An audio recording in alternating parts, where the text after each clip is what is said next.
Welcome to Women Disrupting Tech. My name is Dirk Jan Upkes, and on this podcast I give the women who work in tech the platform they need to inspire and empower each other. Join me on a journey into the world of entrepreneurship, funding, biases and role models to discover the strategies for success in the tech industry. In other words, how women can disrupt tech. Are you ready to listen?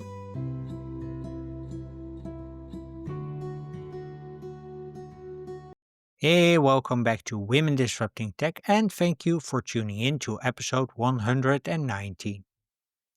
As you know, only 2% of venture capital goes to all female founding teams. That's one of the most persistent inequalities in tech, and it's a number that has barely changed in the past decade. My guests today are Erica van Eeghen from VP Capital and Maud Vermeulen from Golden Egg Check. Together, they lead Women in VC NL, a community of more than 170 women changing who gets funded. We talk about how they break open the closed networks that shut women out, challenge the stereotypes around risk that hold female founders back, and build the education infrastructure that women in VC need to advance. By the end of this episode, you'll understand why closing the funding gap is not just about fairness, it's about creating smarter systems and better opportunities for everyone. So when you're ready to discover how women in VCNL close the funding gap, please welcome to Women Disrupting Tech, Erica van Eeghen and Maud Vermeulen. Erica van Eeghen, Maud Vermeulen, welcome to Women Disrupting Tech. It's an honor to have you. Question I always ask at the start is how you got into your current job and current positions. And Erica, let's start with you. Yes, so I've actually always believed that capital is one of the most powerful levers for driving positive change and development.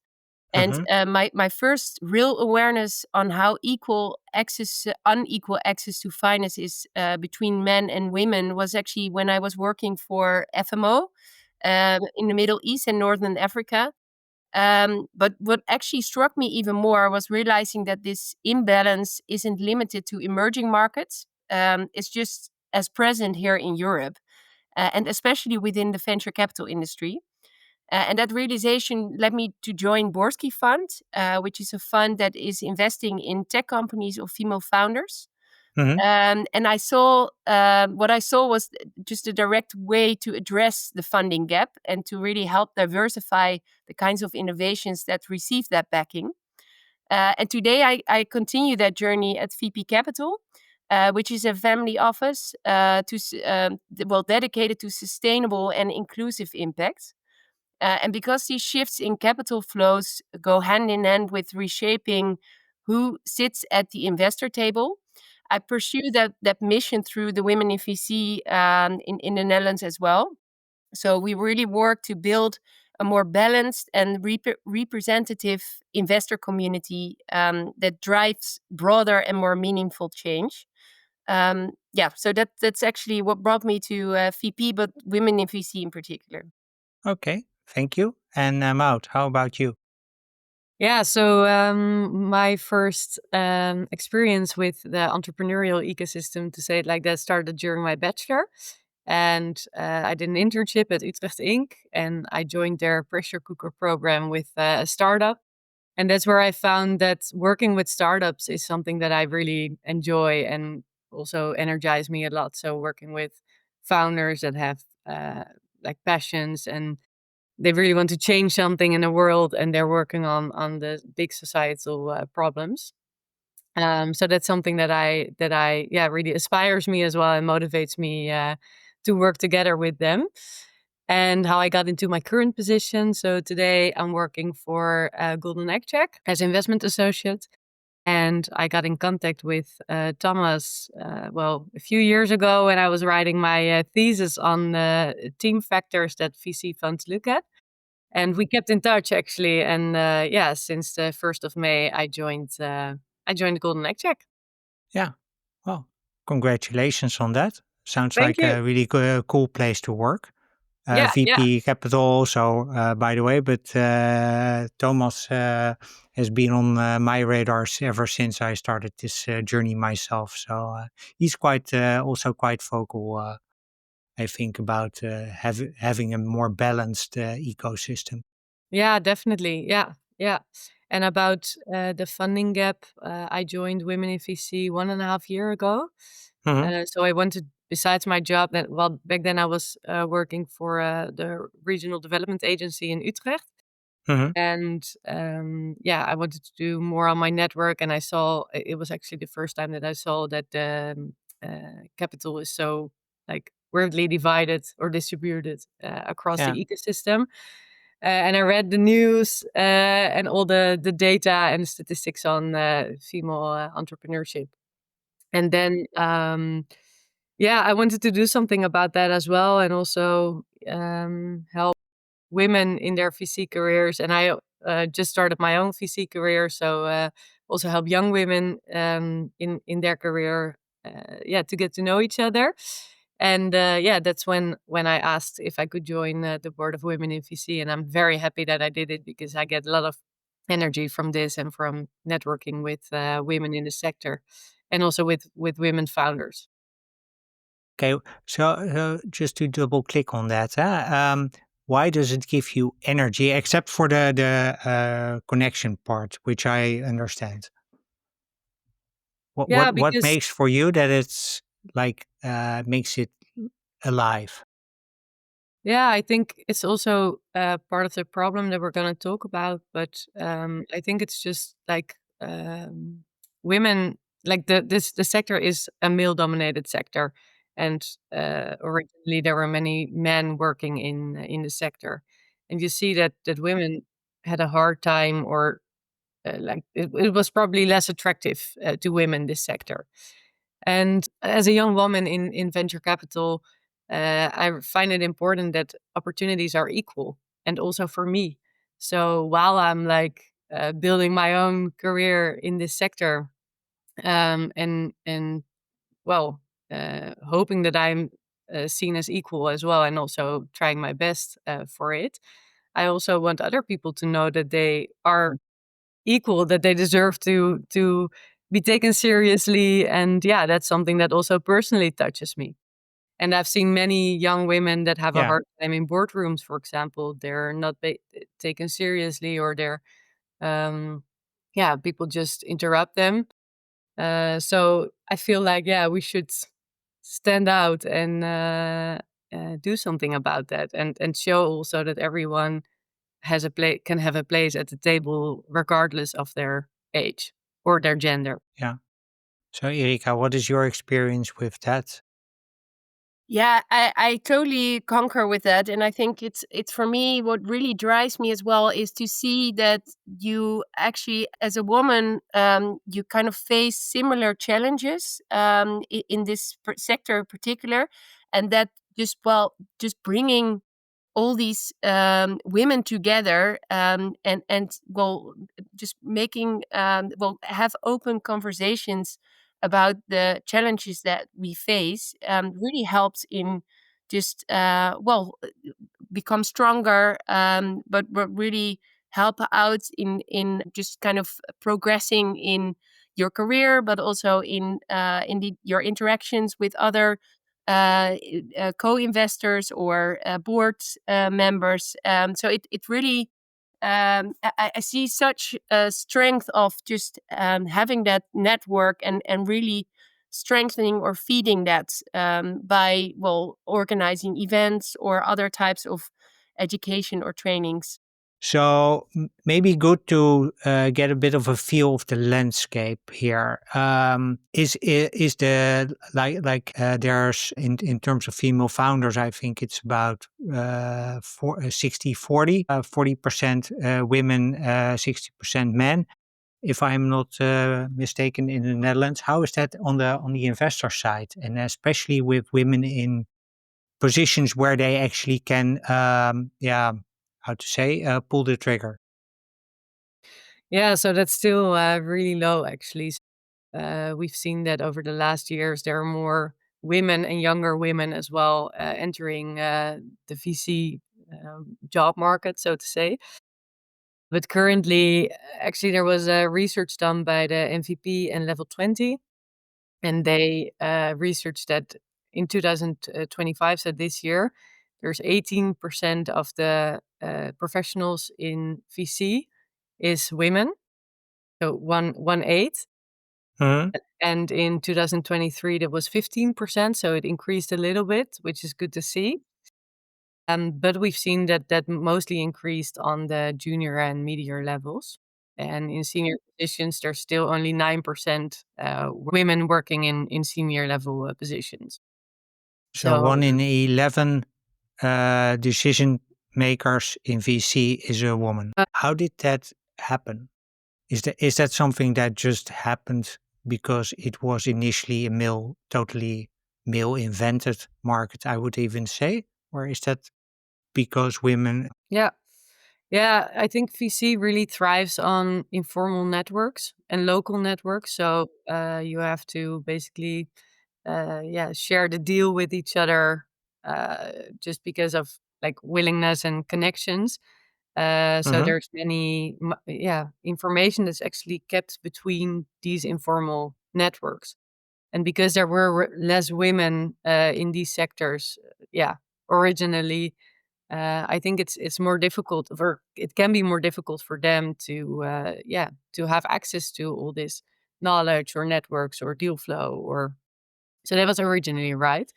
Luckily, we see now that women are breaking into VC, and that's very, very good for the sector, not only for the funds but also for investing in female founders, because the lack of women is in decision making positions in this sector also has a very big impact uh, on how much capital is distributed to women founders. So we do see a change, but I think the reason for this is the informal networks, or one of the Okay. reasons.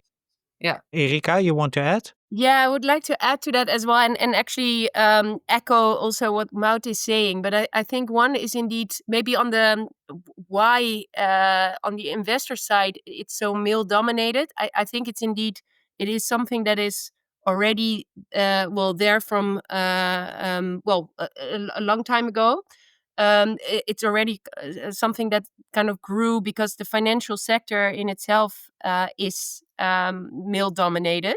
Mhm. But it's also, I think, if you look at the funds that have been built, they indeed have been built by men, and it's in order to kind of create a culture among funds where you embrace more diversity, not only in women but also other types of diversity. You need a certain mass and a certain change in culture in order Mhm. to kind of be more inclusive in that. And I think that's often still lacking. So you feel when I talk with other female investors, I often hear that either funds are still just doing it in a very kind of classical way, but also in terms of personal development and creating that culture. And I think there it is something that certainly has to change, and I think will change, but it needs to come from both sides. So the fund management as well as women becoming kind of more well equipped and confident that they actually have that position in the fund as well, and have a and very good say in and good input in the decision making as well. So Uh, do I hear you say that it's in part, let's say the classical setup of the whole ecosystem, but also a matter of women um, needing to be more confident about themselves? It- I think it's indeed on both sides. So, well, I think indeed women also need to kind of,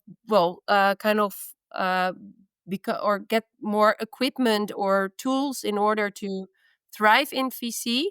But I think there also needs to be more openness for other types and other ways of investing, because I think I really would never say that women just need to change in order to kind of fit in the VC industry. I think the authenticity and the actually the way they do it, not to generalize too much, but brings actually a lot of diversity in decision making, but also, as Maud said, in the types of investments that you make. And I think that's the link to indeed the types of companies that are being invested or backed by VC. We were really kind of quite monotone in what type of companies we invest in. While if you have a more diverse VC team, you also see that there are a lot of other types of opportunities in the market that actually do deserve investments as well and really make a return as well. So hence, it is important to have that diversity in the teams of VC funds. Yeah, also to open up more opportunities in terms of widening the scope of what is considered investable. Exactly. But what I also heard you say, I just want to touch back on that, is that it's also a matter of, let's say, mass, the sheer number of women in VC. So, Maud, you indicated that currently the bulk of the women is in junior or media positions. Do you know of that there's a sort of structured education plan of sorts to bring those up to the more senior levels? Well, I haven't heard of that in funds, for example. So I think that's partly what we are doing with women in VC. We're trying to structure Hmm. education and network, and we can tell you more about that later. But so because there isn't, we are trying to do it, and I think sponsors, so people that support you and also want you to grow into partner positions, for example, are very important. So a sponsor is someone like it's a role in a company. It's someone that helps you actually grow into senior positions. I think that's super, super important because if that's not the case, like, yeah, it's going to be very difficult to join a decision making position, right? So I think also the board of the VC funds really need to, yeah, try and diversify their look or the way that they're currently doing things. Um, and I think the quickest, What is standing in the way? What is standing in the way of that? yeah, I think, Why? I mean, this is a bit. Just to go on a tangent here, this is a bit my frustration with the whole topic. Is that we have known since, well, at least 2015, the diverse teams perform better. We know from companies left, right, and center that if the moment you promote women to leadership positions, the culture changes in a positive way. And I'm like, okay, so what's keeping these quote unquote guys in VC from making that change? Yeah, I I think, think it has several factors. But I think I think it has to do also a lot with unconscious bias. So not actually knowing that you're working in such way and that other people that may not look in the same way as you do have also interesting input. So I think it's often just not knowing that, and also the culture that you have built in your fund is actually maybe not welcoming to everyone. So I think it has to do with one on the fund level. I think it's just become more aware of your blind spots, and making sure that you will in the end be more inclusive in gathering other inputs from others and really appreciating it. So I think on that level it's lacking, and I think also on the what I also see is, well, people, especially when they're younger, they kind of need to, indeed, they need sponsors, like Maud said, Yeah. but you also need well, you need also a certain training in order to develop develop your personal skills and technical skills. And I think that's in VC also lacking a lot. There is very little budget for trainings. So there is actually almost none. Well, that also has to do with the cost structures of funds often. But the problem is that then you'll have to find it somewhere outside. And that's something that we really try to address with women in VC. Okay. So, yeah, Maud, you want to chime in? Yeah, maybe in addition to that as well, is if you've started a fund with 4 men, for example, you're also doing things the way you've always been doing it, right? So I think it's really changing a narrative of your fund and also hiring a woman in this team. But then keep a woman in a team of 4 male people that are more senior perhaps in running this fund. So it's also it requires also adaptation skills of the people that are already in the fund. It's very difficult to actually hire a woman as a partner in a fund with 4 men, for example, because that's still not equally distributed, right?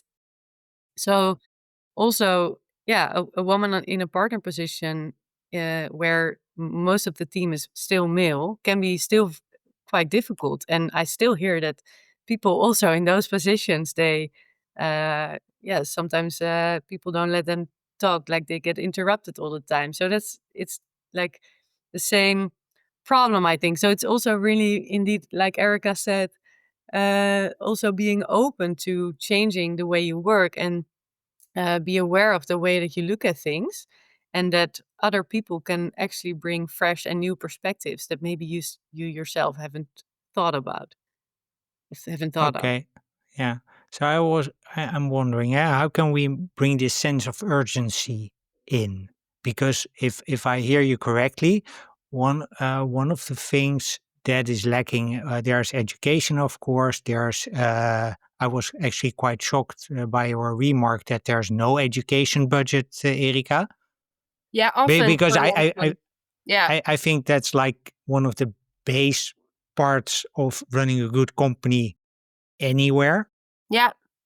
And I think to that, I think particularly the smaller funds that are that will have just also more little or smaller budgets because of the management fee that is in the end related to the fund size, which also kind of in the end leads to very little budget for training.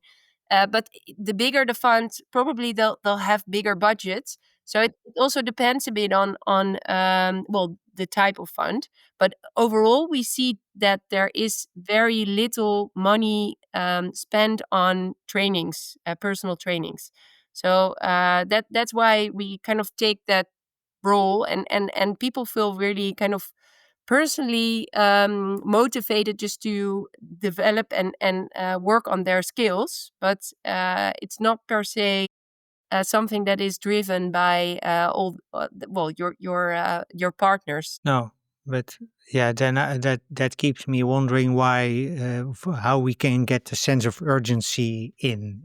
Is that also a matter of training, or because I recognize your remark, Maud, on if you're hiring a woman and you've been running the fund with 4 men, you tend to continue running as you've always done, maybe with well, literally a fifth wheel on the wagon. How do we get these guys to um, be more open, more hospitable? Good question. I think that's very difficult to answer because changing, like, it's also in our culture, right? It's rooted in our culture. So I think it's also very difficult to change it. But I think there are more funds like seeing that they're actually missing out on good deals or diverse deal flow, and that there's also, like, I don't want to say that people don't want to change. They do want to change. I have this talk with my male counterparts as well, and they also wanted to change, but changing it is difficult. So it's not that it's their fault or something. No. But it's just gonna take a lot of time to make a culture change, and also, of course, women also, yeah, it's necessary that they also want to stay in the sector, because if we have a quite dynamic work, and sometimes it can require quite some time to carry out our work.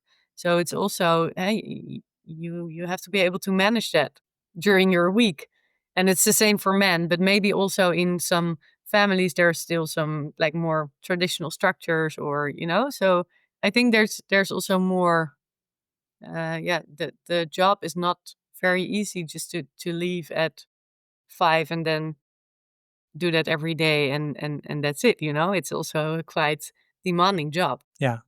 Yeah. Because we yesterday we had a WhatsApp conversation, I think at 11 in the evening.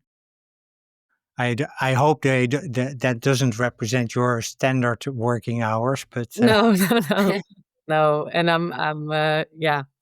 I also like it a lot, because I'm thinking a lot about my work, but it also gives me a lot of energy. So I still have the time for that right now.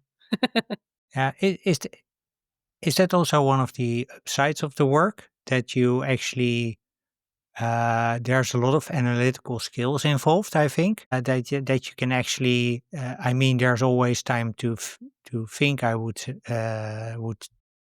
believe, or am I wrong there? No, of course, yeah, that's true, and it's also, you learn something about new markets every day, because the one day you're working on company that's active in farming, and then the other day you're looking at a company that's active in AI. So Right. totally not related, So that's something that I actually find really interesting. You learn something every day. Um, but like I mentioned before, it's also very important in the sector to network a lot, and there are many, many networking events. Like especially in these months, there Yeah. can be one every day. And these networking events are always in the evening, at these Yeah. side events, or drinks or gatherings. They're often in the evening. So it requires a lot of flexibility. Yeah, and just for context of the listeners, we're recording this at the beginning of July. Sorry, and June and July are really busy, at least in the Netherlands, with networking events. I think internationally even. So just before the summer starts, and then you get a dip in August, and then in September through November you get a lot more. Hmm. Yeah. And to your point, yeah, really, you need to be flexible, be able to be flexible. So, Erika, I was wondering about one thing. We talked about education, and that it's possibly also part of the cause is that there's an issue with budgets.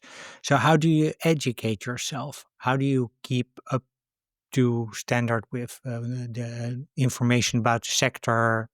Besides from reading the newspaper, well, I don't know. Do you need newspaper or websites or what? Yes, well, certainly you also need so you have indeed maybe just to get that clear. So you have one education more on the kind of personal development, and of course you have education on just diving into specific sectors or specific propositions, and that is, I think, just well, inherent to, or that's just your job. So you really need to dive into when you see a certain startup that you really like, you'll just need to know every nitty gritty of the market. And so that is something that you'll actually learn, either, well, both through kind of desk research, but also talking to people, reference calls, talking to industry experts, or people in your network. So that's where this network is also very important for.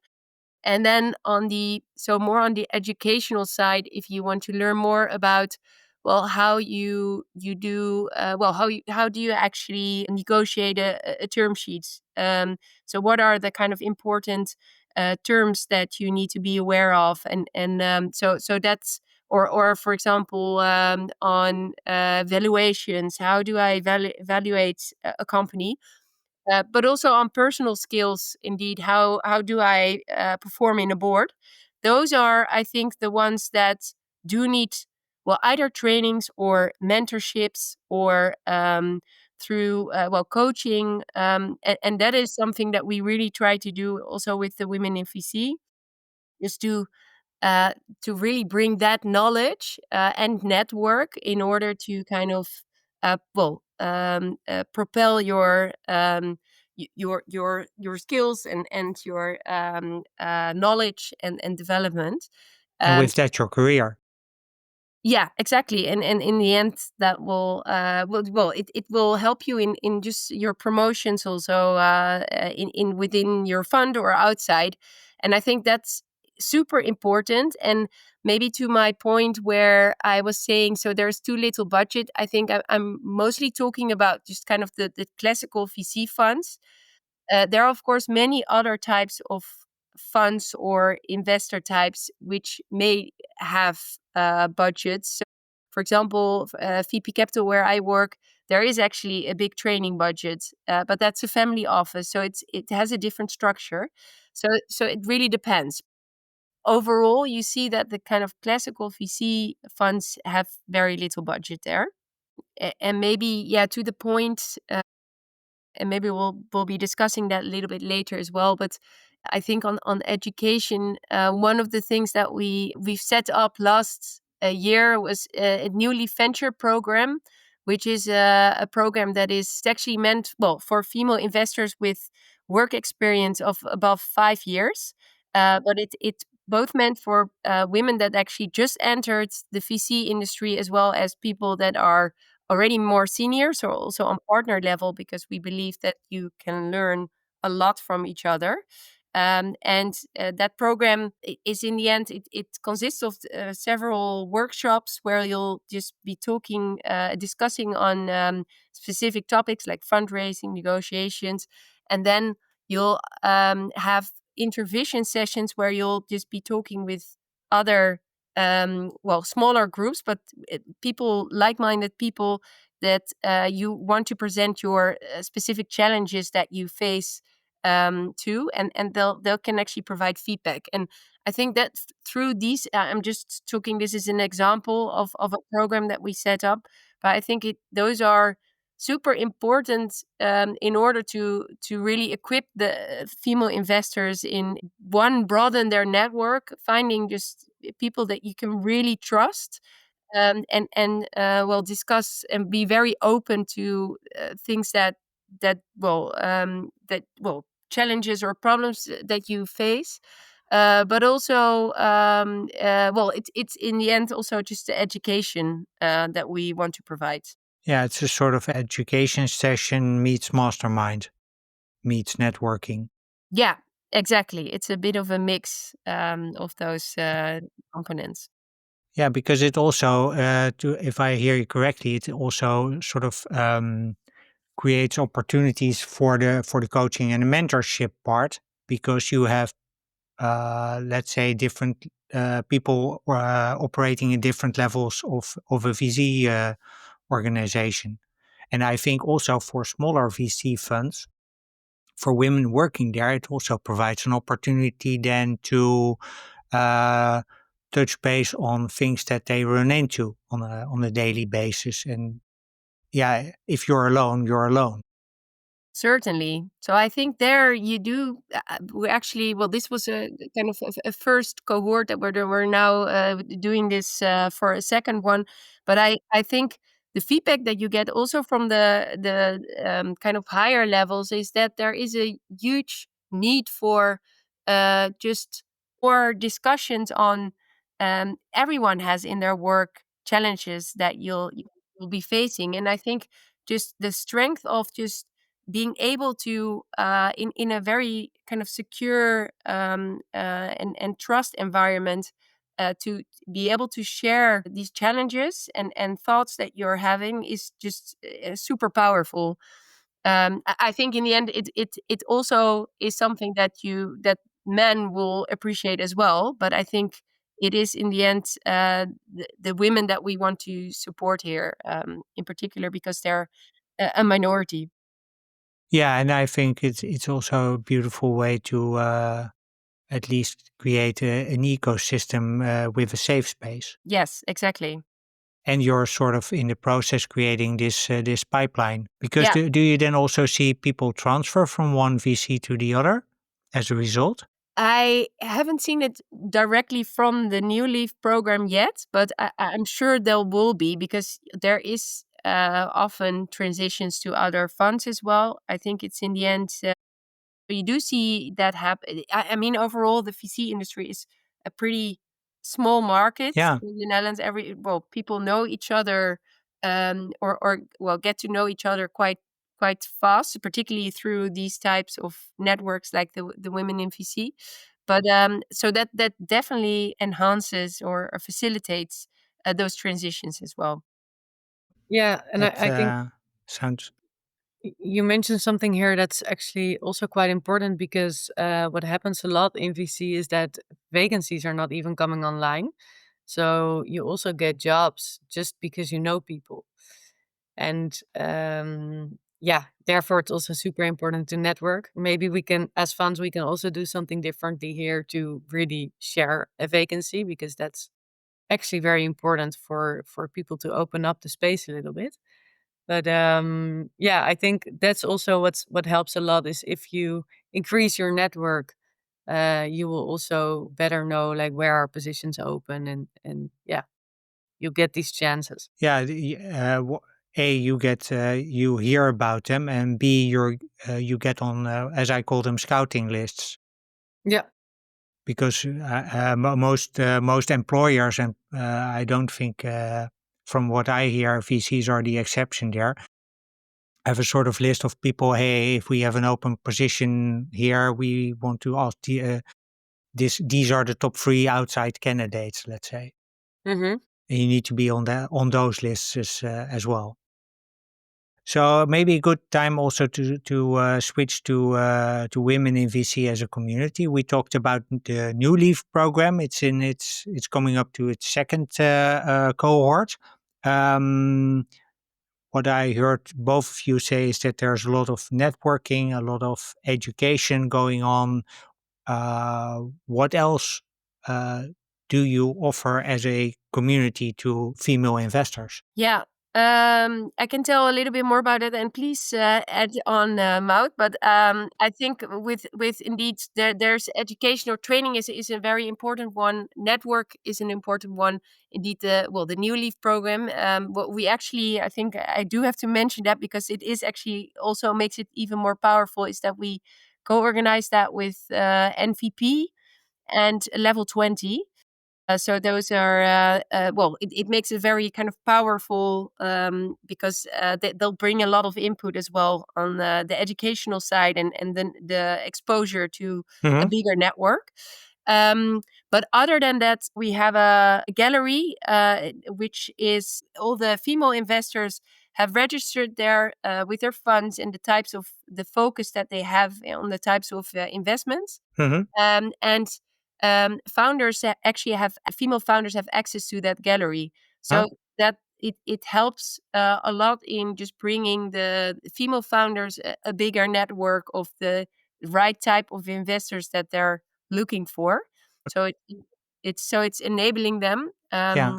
And Maud had actually did a lot of work on that. I think on one hand, it's just super cool to see that the female investors are actually giving access to their kind of focus and because that is not very uncommon thing that people are so open about what they do what they're looking for because they're also afraid that they'll just be bombed by founders that are looking for capital. But here there's actually a lot of openness in order to make sure that we actually reach those female founders as well.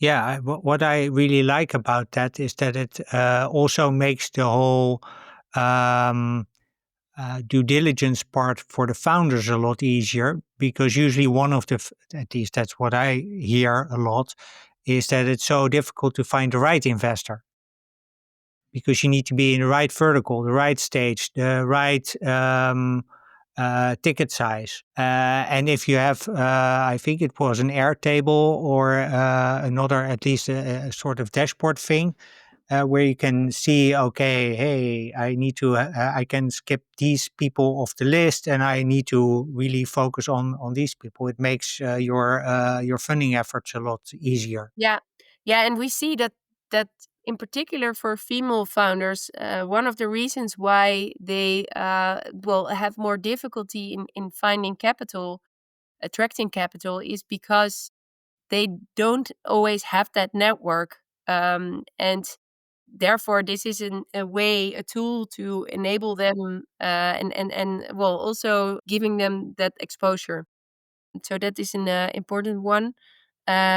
Maybe one other I would like to add is that we're actually actively looking for a lot of partnerships as well with other types of organizations. Like, for example, there was an event organized by Femstart, where we co-organized. Femstart is actually organizing pitch competitions for female founders, and they also provide the education on the pitches itself, or how to build a company.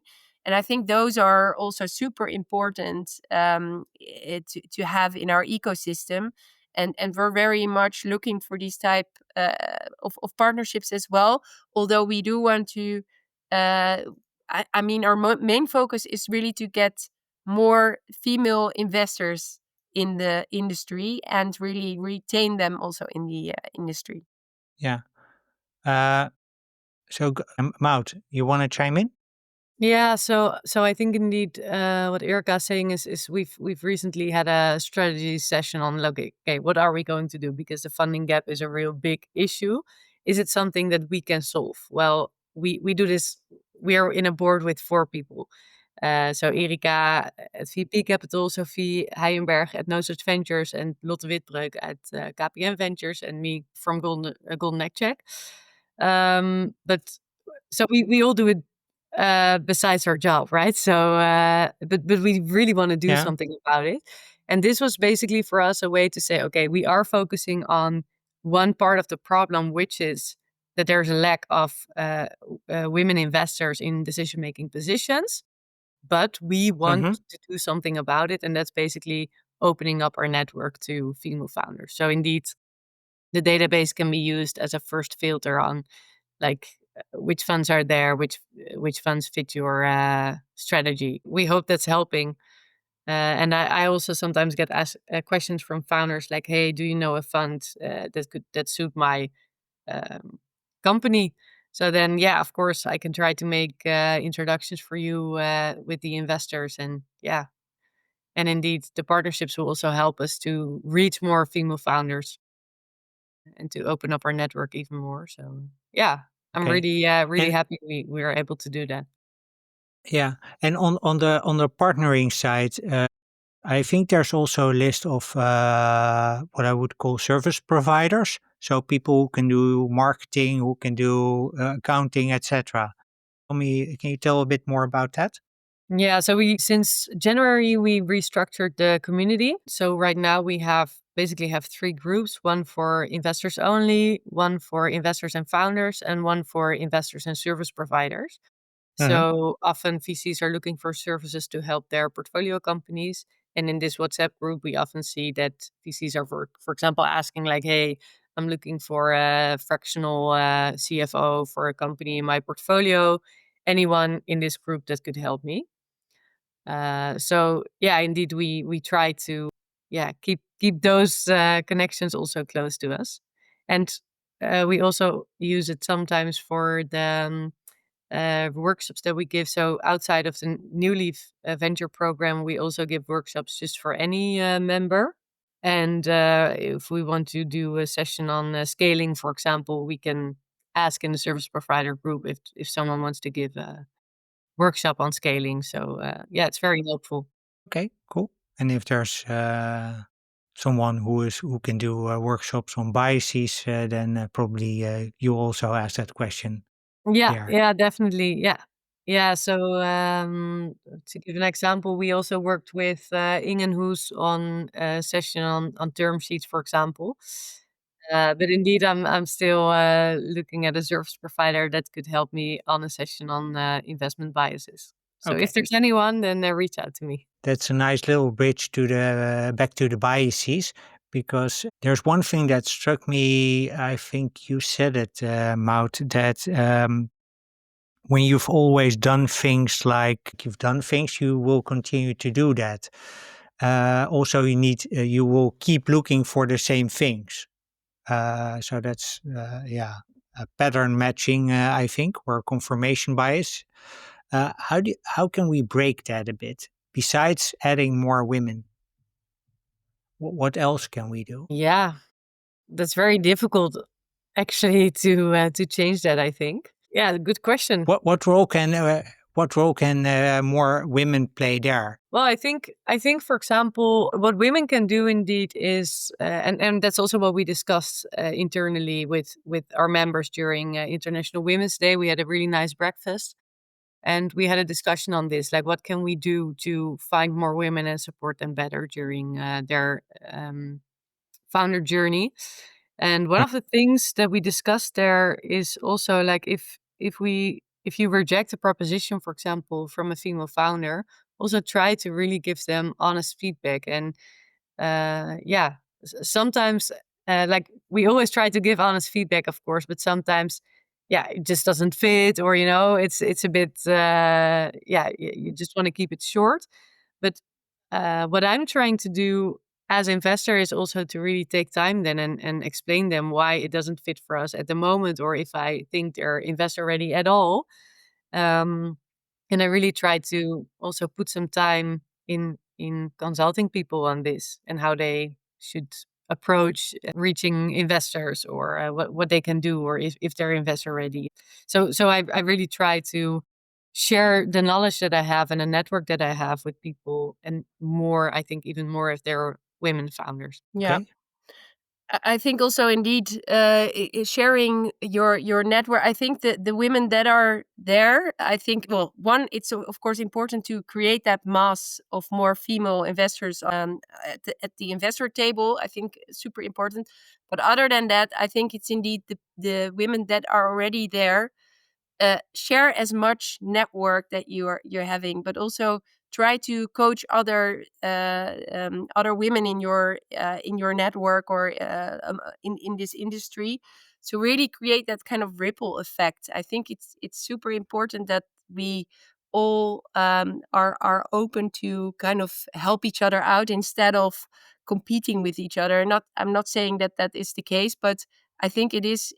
We should be very collaborative, and I think overall women have that in them. But let's do that more actively. Let's make sure that we'll all help each other, and also trying to be visible in this industry.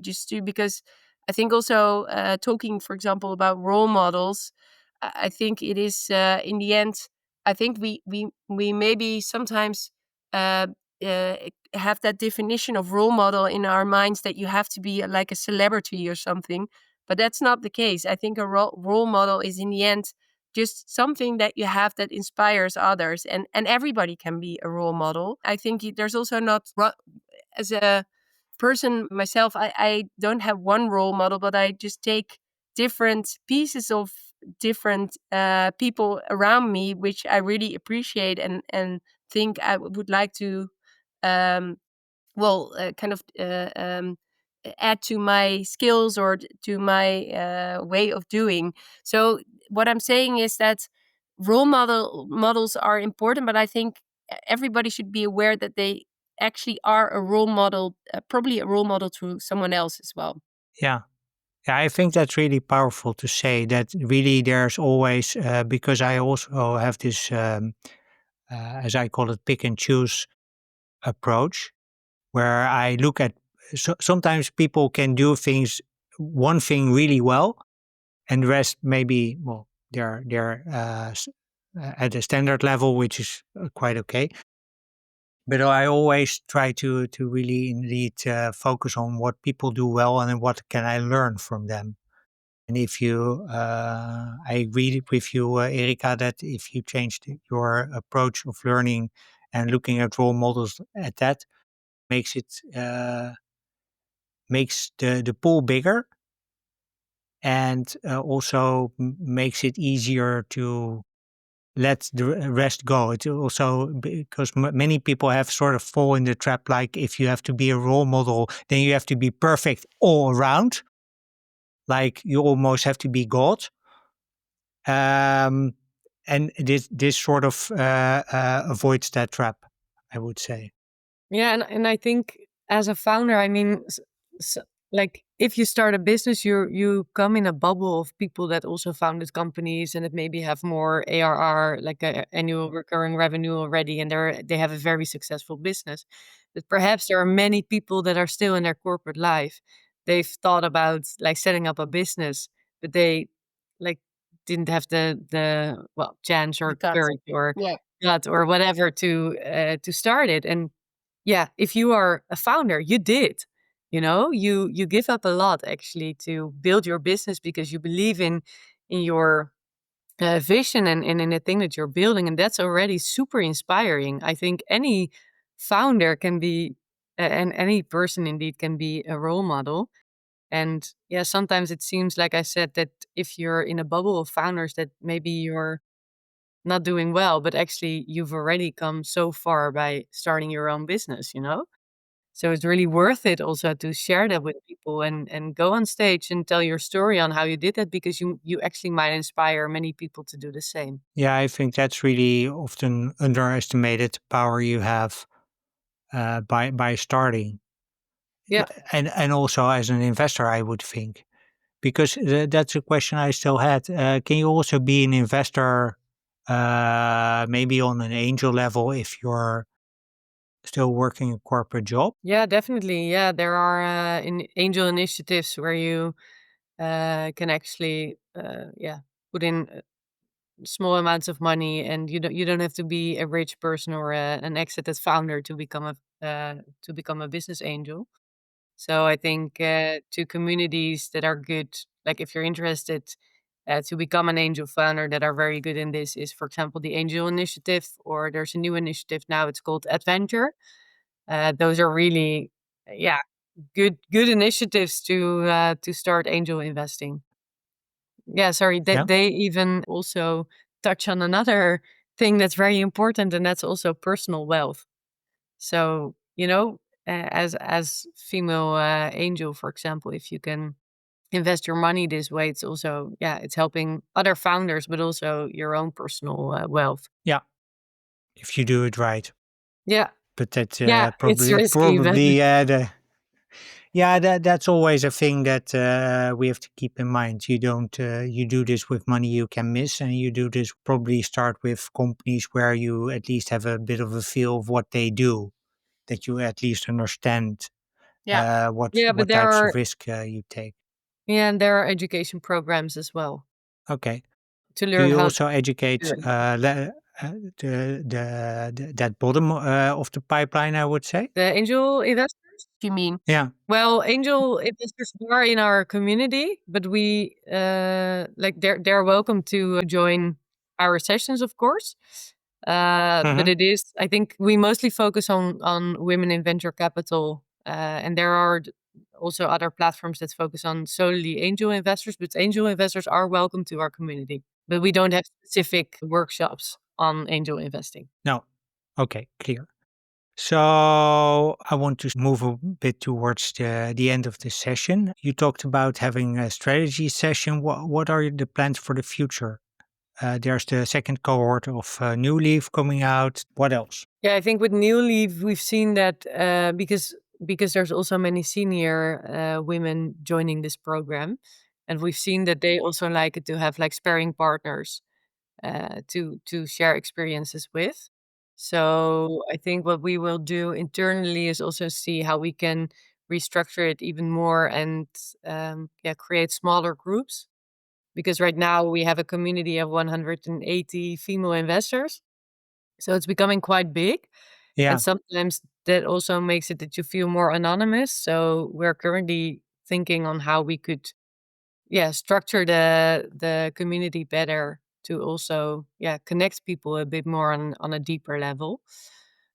So we're gonna work on this during the summer, and hopefully after summer we can kick it off. Okay, cool. Yeah, and also I think what's also nice in the Newleaf program is that you see we connect also more senior people with people with at least 5 years of working experience. So there's also, I think we also hope that there's like, for example, mentor duos rising from this. If you have a question on building your own fund or whatever, that you know who to call, and that people can help each other out. So I think that's going to be our main thing, to connect our community even more. Okay. So building connections and educating people. Yeah. That's the two focus points. Yeah, and I think maybe to add one is what we also are thinking of, because you do have other women in VC communities also outside of the Netherlands.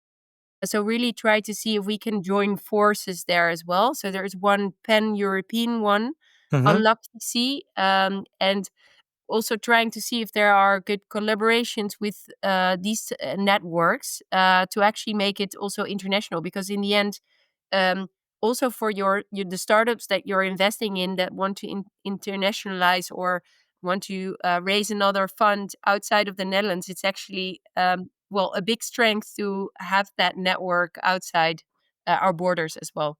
Yeah, I was about to say Dutch market is the Dutch market. It's not particularly big. No, no, no, no. We do realize that there is a world outside. So let's say we're about 10 years from now, and there's how many percent of board positions are then filled by women? So on the Yeah. investors, on the VC side.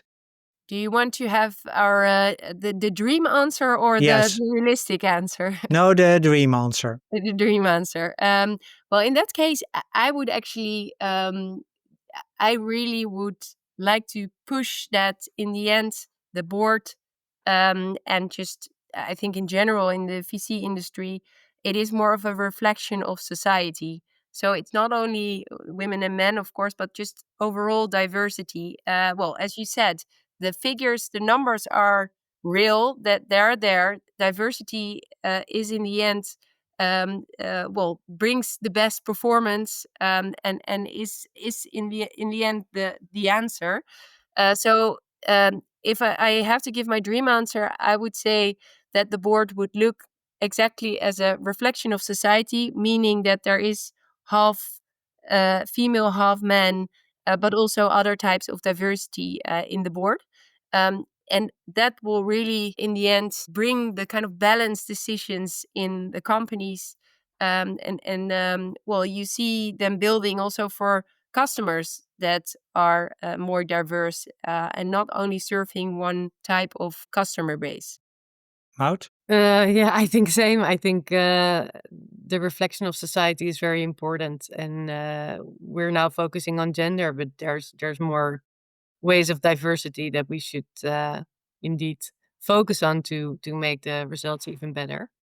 What can men do? So, because if we want to move to a more 50-50 base of women in decision-taking positions, how can men facilitate this?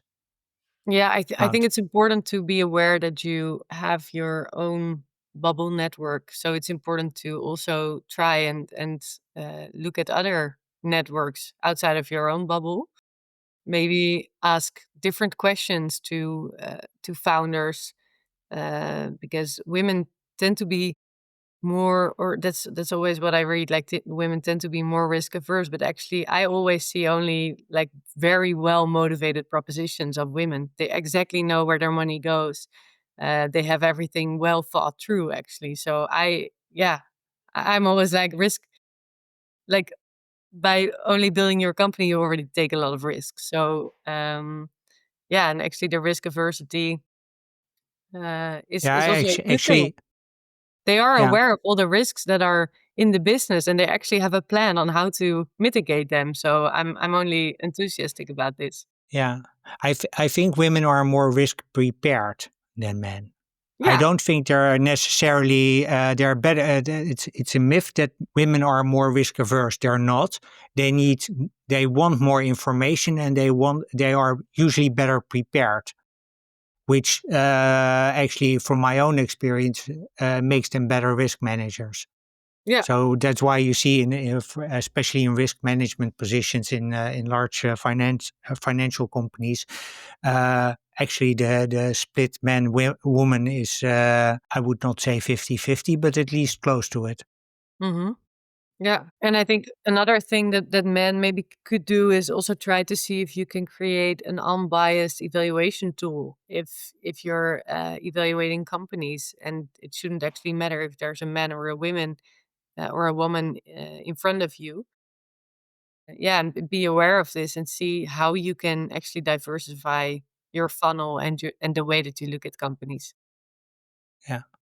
Would opening up the networks also help? Because I think, yeah, it's a small network, everyone knows each other. But if the moment you start sharing deals with women VCs. Yeah.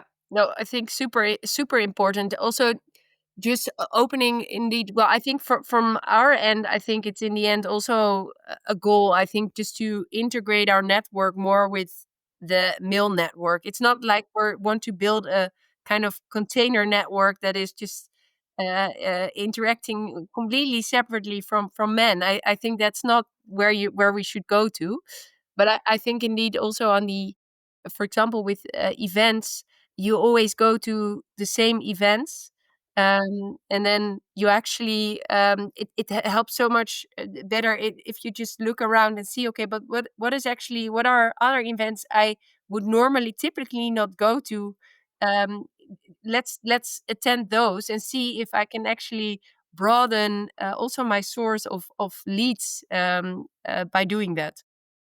Yeah, or if you're organizing an event, see who are your co-organizers. I had a funny example of this because I went to a side event, and it was organized by only men. And in the first few hours, there were only men present, and I was, well, one of the few women. Luckily, later on, there came a few women more. But then the other day, I had another event that was organized by a very diverse team, and actually, the crowd was also very diverse. So I think also in organizing stuff and teaming up with other VC funds, because men and women in VC can find each other really well.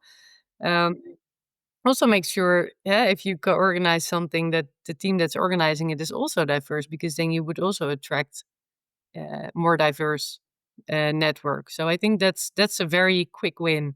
Yeah, with a huge ripple effect. Exactly. Yeah. Yeah.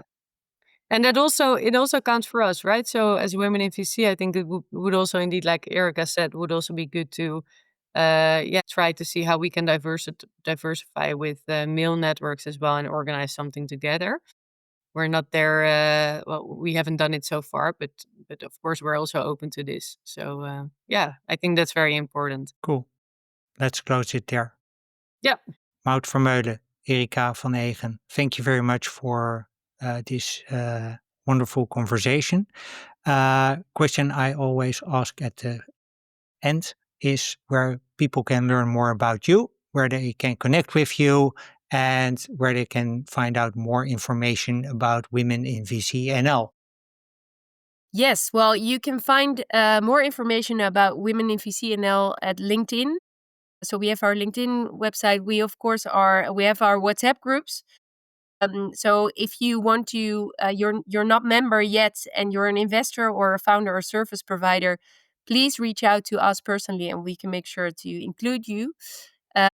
And we can also, of course, add you to the gallery as an investor.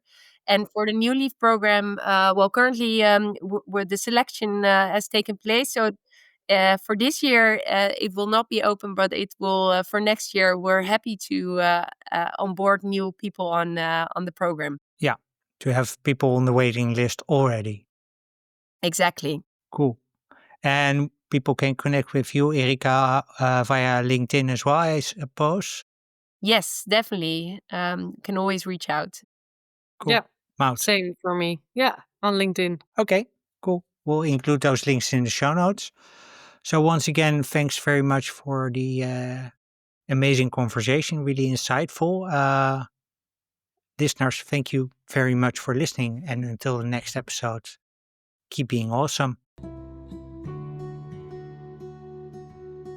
Well, that's it for episode 119 of Women Disrupting Tech with Erica van Eeghen and Maud Vermeulen, titled How Women in VC&L Close the Funding Gap.